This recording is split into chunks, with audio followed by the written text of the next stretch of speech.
The game of keno has a long history that goes back thousands of years. One of the oldest gambling games. The game of keno has a name with Latin or French roots. However, the game is believed to have originated in China during the Han Dynasty 3,000 years ago. When keno was first invented, it was a much different game than it is today. Instead of using 80 numbers, the game of keno was played with 120 Chinese characters. In China, the game is still played today with Chinese characters, although the number of characters has been reduced to 80, just as keno in the Western world is played with 80 numbers. In the early 20th century, gambling was legal in Nevada. However, lotteries were not, and the government viewed keno as a lottery game. Therefore, keno operators called the game racehorse keno to disguise it as a racing game instead of a lottery.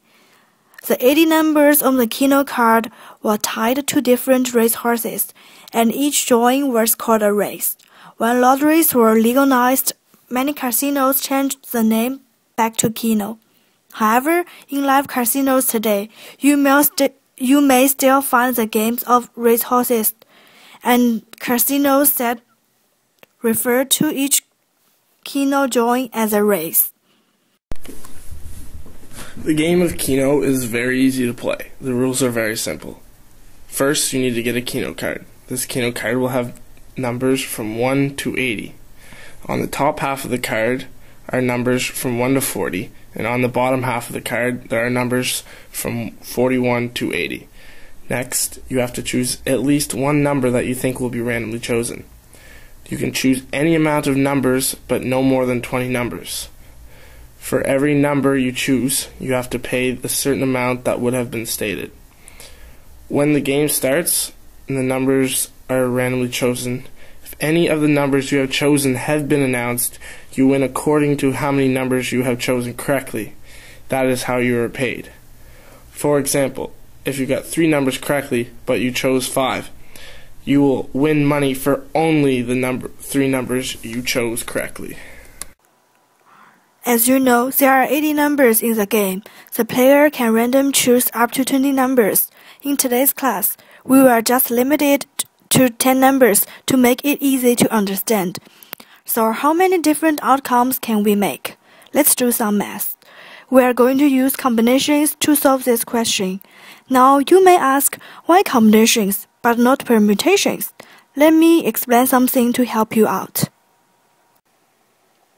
So if I want to select 2 numbers out of 80, I may choose 1 and 5, and it doesn't matter if I choose 1 first and then 5, or 5 first and 1. Choosing which number first will not influence outcome. In this situation, you can use combination. If the order matters, you may use permutations. In these tables, C represents combinations because the order of the numbers we chose does not matter.